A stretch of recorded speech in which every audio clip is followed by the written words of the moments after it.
Claro.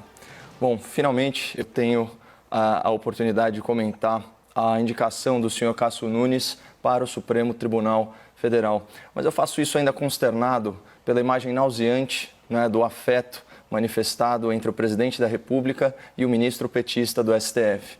No sábado, Jair Bolsonaro e Dias Toffoli foram flagrados aí numa intimidade constrangedora que precedeu uma reunião que sequer constava da agenda oficial de ambos. A pretexto de assistir a uma partida de futebol, o presidente passou horas na casa do ministro, junto com o senhor Davi Alcolumbre, líder do Centrão, interessado em violar a Constituição Federal para permanecer ilegalmente na presidência do Senado.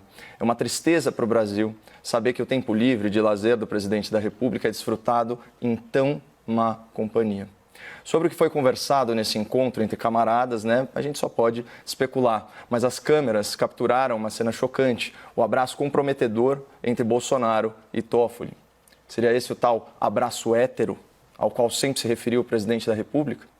Me pareceu mais um abraço cúmplice, coroado por aquele sorriso de quem se entende apenas pelo olhar.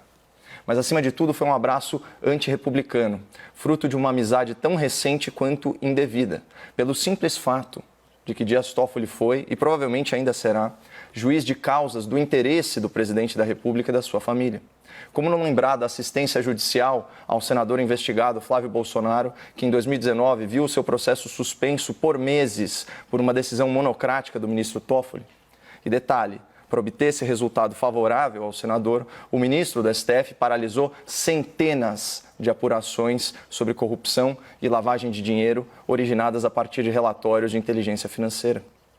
Pessoal, o Poder Judiciário ele tem como uma das suas principais atribuições fiscalizar e julgar os excessos dos demais poderes. Por isso é tão aviltante ver o presidente do Senado e o presidente da República, em pleno final de semana, em trajes informais, confraternizando aos risos na casa de um ministro do STF, que deveria ter o compromisso com a imparcialidade. Aquele abraço carinhoso e indecoroso não é só um abraço de quem quer governar, é um abraço de quem quer ou de quem precisa se associar. Tanto que na sua live semanal, Bolsonaro declarou o seguinte sobre indicados ao STF. Tem que transitar em Brasília, conhecer gente do Supremo, do Parlamento. Essa afirmação simplesmente não procede. Os únicos critérios para ocupar a vaga no Supremo são notável saber jurídico e reputação ilibada. E é preferível que o candidato não conheça ninguém em Brasília. Sabe por quê? Porque 1/3 do Congresso Nacional responde a procedimentos criminais da Justiça. E muitos deles, devido ao foro privilegiado, famigerado foro privilegiado, tramitam no STF. Além disso, a Constituição é clara ao determinar que apenas o presidente da República, que indica o candidato, e o Senado, que sabatina e aprova o indicado, participam da escolha do novo ministro. Sondar a elite do Judiciário Federal para que eles interfiram no processo de nomeação está mais para um conluio do que para uma consulta. Mas foi justamente o encontro semana passada na casa do senhor Gilmar Mendes que sacramentou a indicação do doutor Cássio Nunes ao STF. E vejam que coincidência, Gilmar Mendes é o relator da ação contra Flávio Bolsonaro no STF. O que significa isso na prática? Que o presidente da República escolheu seu primeiro indicado ao STF para agradar os 2 ministros do Supremo responsáveis pelo processo do seu filho.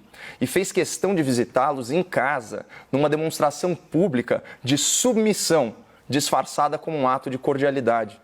Só que, para azar do Brasil, além de não se declararem suspeitos para julgar processos em que há conflito de interesse, de acumularem contra si pedidos de impeachment no Senado por abuso de poder e de endossarem um inquérito inconstitucional para perseguição de opositores políticos, esses 2 ministros, o Dias Toffoli e o Gilmar Mendes, colecionam decisões e colecionam opiniões a favor da impunidade.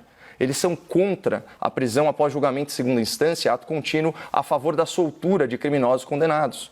Ou seja, em matéria de direito penal, aquilo que defendem Dias Toffoli e Gilmar Mendes é o oposto do que deseja a população de bem, que, em última análise, é a grande vítima dos criminosos beneficiados pela atuação dos ministros do Supremo.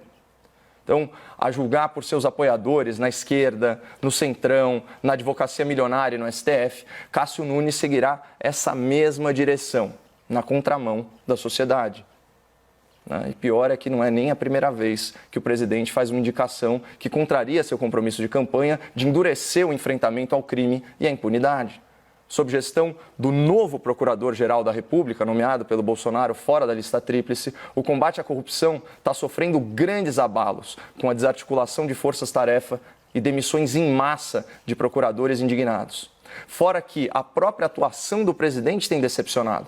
Além do silêncio sobre a adulteração do pacote anticrime no parlamento e sobre as decisões judiciais criativas, para dizer o mínimo, no STF, ele sancionou, sem exercer aí o seu direito de veto, a criação do juiz de garantias, a lei de abuso de autoridade e as alterações nas regras da prisão preventiva e da delação premiada.